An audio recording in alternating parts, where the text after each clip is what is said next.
కేసీఆర్ వద్దకు ఈడీ చేరుకున్నది కూడా. కాకపోతే అంత బహిర్గతంగా విషయాన్ని చేయలేదు. కాకపోతే ఆల్రెడీ ఈడీ దృష్టిలో కేసీఆర్ ఉన్నాడు. కేసీఆర్ వద్దకు ఈడీ చేరుకున్నది. కేసీఆర్ పైన ఈడీ కేసు నమోదు చేసింది.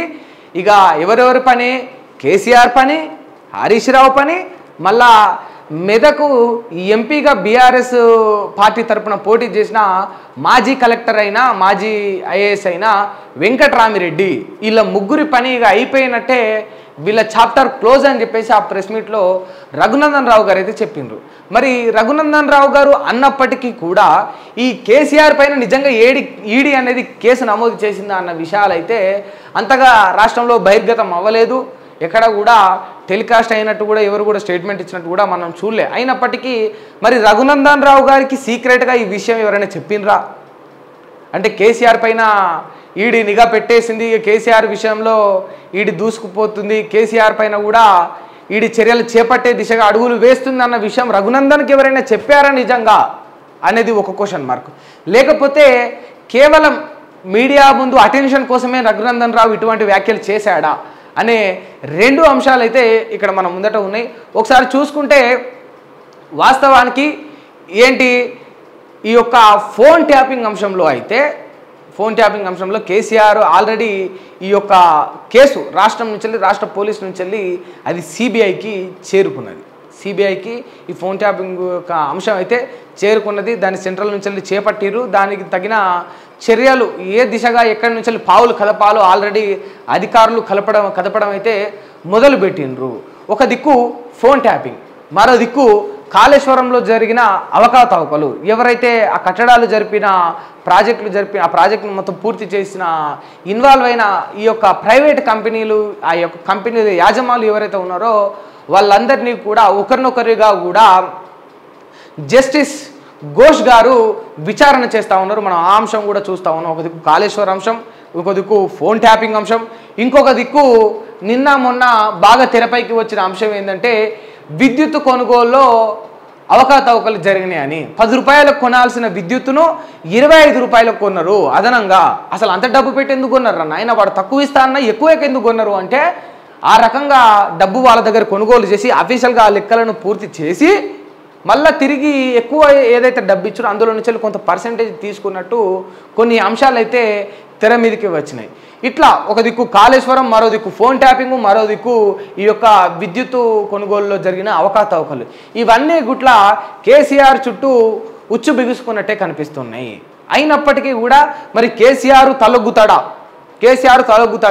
నిజంగా కేసీఆర్ పైన చర్యలు తీసుకునే దిశగా ఆధారాలు అధికారుల దగ్గర ఉన్నాయా అనేది ఒక క్వశ్చన్ మార్గం మిగిలిపోయింది.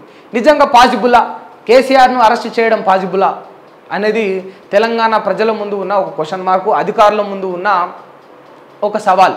ఇప్పుడు చూసుకుంటే సెంట్రల్లో కావచ్చు, స్టేట్లో కావచ్చు, కేసీఆర్కు బీఆర్ఎస్కు బలం లేదనే చెప్పుకోవచ్చు. ఎందుకంటే ఇక్కడ ఉన్న ఎమ్మెల్యే, ఇక్కడ ఉన్న స్టేట్లో కేసీఆర్ ఇప్పుడు ప్రతిపక్షంలో ఉన్నాడు. సో గవర్నమెంట్లో లేడు కనుక కేసీఆర్కు అంత బలం లేదు. కాకపోగా ఈయన యొక్క ఎమ్మెల్యేలు, కేసీఆర్ గారి బీఆర్ఎస్ పార్టీ యొక్క ఎమ్మెల్యేలు సైతం కూడా పలువురు గతంలో కాంగ్రెస్ పార్టీలో చేరడం కూడా మనం చాలా స్పష్టంగా చూసినాం. ఈవెన్ టికెట్ ఇచ్చిన తర్వాత కూడా కడియం కావ్య గారు, కడియం శ్రీహరి యొక్క కుమార్తె చేరడం కూడా చూసినాం.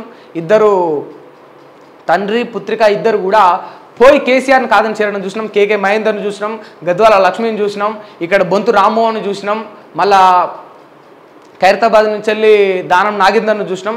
ఇట్లా చాలామంది పలువురు, సునీత గారిని చూసినాం, మల్కాజ్గిరి ఎంపీగా కాంగ్రెస్ అభ్యర్థికి ఎంపీగా పోటీ చేసిన సునీత గారిని చూసినాం.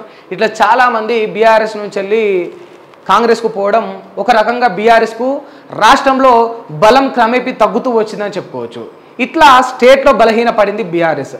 అక్కడ చూసుకుంటే సెంట్రల్లో గతం ఎప్పుడు 2014 నుంచి చూసుకున్నప్పటికీ కూడా ఓసారి 2 ఎంపీలు, ఓసారి 4, ఇట్లా ఎంతో కొంతమంది ఉండి కొట్లాడిన వైనం కేసీఆర్ గారికి, బీఆర్ఎస్ పార్టీకి ఆ స్థానాన్ని తెలంగాణ ప్రజలు గతంలో ఎక్కడో ఒక కుర్చీ అయితే సెంట్రల్లో వేసి పెట్టిండ్రు. లోక్సభలో బీఆర్ఎస్ అభ్యర్థులకు ఒక 2 సీట్లు అయితే వేసి పెట్టిండ్రు. ఇప్పుడు ఆ ఉన్న సీట్లను కూడా గుంజుకున్న వైనము తెలంగాణ రాష్ట్రంలో మనం చాలా స్పష్టంగా చూస్తున్నాం. ఇట్లా చూసుకుంటే స్టేట్లో, అట్లా చూసుకుంటే సెంట్రల్లో ఈ 2 దిక్కులో కూడా కేసీఆర్కు బలహీనం అనేది పెరిగిపోయింది, బలం అనేది తగ్గిపోయింది అనేది చాలా స్పష్టంగా అర్థమవుతుంది. మరి బలం లేకుండా, రాజకీయం అంటేనే బలం.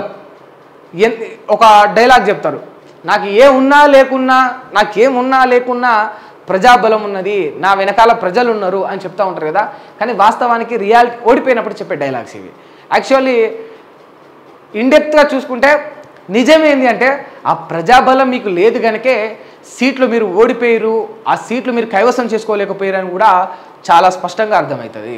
ప్రజాబలం అంటే కేవలం కార్యకర్తలే కాదు కదా, ఏ పార్టీకి సంబంధం లేకుండా న్యూట్రల్గా ఉండే ఒక కామన్ మ్యాన్, న్యూట్రల్గా ఉండే ఒక సామాన్యుడు, ఒక సహజమైన మహిళ, పార్టీలతో రాజకీయాలతో సంబంధం లేని ఒక ఇంట్లో ఉండే వంటింట్లో పని చేసుకునే ఒక మహిళకు, పొద్దున్న లేచి పొద్దుమీకి దాకా పనికి పోయి కూలి చేసుకునే ఒక అన్నకు, వ్యవసాయంలో దున్ని పంట సాగు చేసుకునే ఒక రైతన్నకు మీ పైన ఎప్పుడైతే విశ్వాసం ఉంటుందో, మీ పైన ఎప్పుడైతే ప్రేమ ఉంటుందో, మీ పైన ఎప్పుడైతే నమ్మకం ఉంటుందో దాన్ని నిజమైన ప్రజాబలం అంటారు. గుర్తుపెట్టుకోవాలి. రాజకీయ నాయకులందరూ కూడా ప్రజాబలం అనేది కార్యకర్తలు కాదు, గుర్తుపెట్టుకోండి.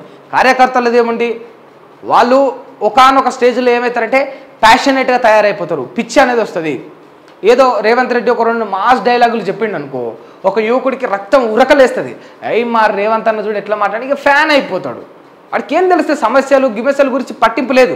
రేవంత్ రెడ్డి బూతులు తిట్టినా మంచిగా కనబడతాడు. రేవంత్ రెడ్డి ఏం మాట్లాడకుండా మౌనంగా ఉన్నా కూడా మా అన్న చాలా సింపుల్గా కూర్చున్నాను అంటారు. అట్లా తిట్టినా, పొగిడినా, మెచ్చుకున్నా, ఒర్రినా, ఉర్రకున్నా కూడా ఒకసారి ఒక వ్యక్తి పైన ఇష్టం పెంచుకున్నప్పుడు ఆ వ్యక్తి ఎప్పుడు కూడా మంచి కనపడేది ఎప్పుడంటే అభిమానులకు, కార్యకర్తలకు, వీళ్ళకి కనపడుతుంది.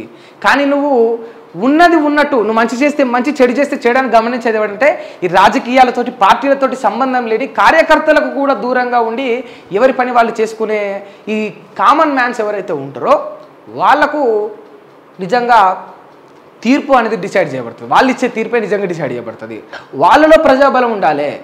కార్యకర్తలు వెన్నంట ఉంట మాత్రాన అది ప్రజాబలం అనరు. ఎందుకంటే కార్యకర్తలు ఒక 10,000 మంది ఉంటే ఏ పార్టీలతో సంబంధం లేకుండా ఉన్న వాళ్ళు అక్కడ 1,00,000 మంది ఉంటారు.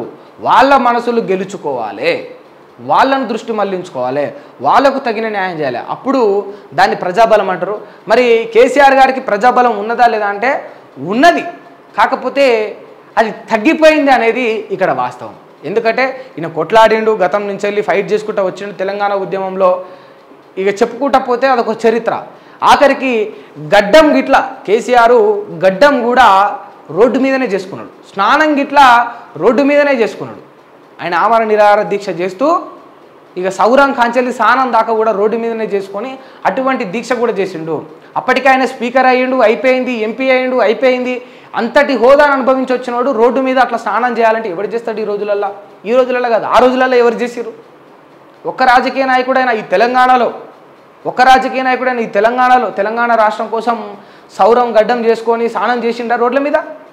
ఒక్క రాజకీయ నాయకుడైనా, ఒక్క కాంగ్రెస్ నాయకుడైనా, ఒక్క భారతీయ జనతా పార్టీ నాయకుడైనా చేయలే. ఈవెన్ బీఆర్ఎస్లో ఉన్నలు కూడా ఎవరు చేయలేకపోయినారు. కేసీఆర్ చేసిన ఆ పని సరే ఇక కొట్లాడిండు, అదంతా మళ్ళీ కూడా వేరే అంశం. ఆ ప్రేమ ఉన్నది కనుక కేసీఆర్ పైన జనాల్లో ఇంకా కొంత ప్రజా ఆదరణ, ప్రజాబలం అయితే కేసీఆర్కు ఉన్నది. కాకపోతే కేసీఆర్కు వాస్తవానికి చూసుకుంటే ప్రజల్లో విశ్వాసం అనేది తగ్గింది. అందుకే గత అసెంబ్లీ ఎన్నికల కంటే కూడా ఇప్పుడు లోక్సభ ఎన్నికల్లో ఓటు పర్సెంటేజ్ అనేది ఇంకా తగ్గింది. క్యాలిక్యులేట్ చేసుకోవాలి, అసలు ఒక నియోజకవర్గంలో ఎన్ని ఓట్లు పడ్డాయి, ఎన్ని ఓట్లు బీఆర్ఎస్కి పడ్డాయి, ఎన్ని ఓట్లు బీజేపీకి పడ్డాయి, ఎన్ని ఓట్లు కాంగ్రెస్కి పడ్డాయి అని క్యాలిక్యులేట్ చేసుకుంటే అక్కడ చాలా క్లియర్గా స్పష్టమవుతూ ఉంది.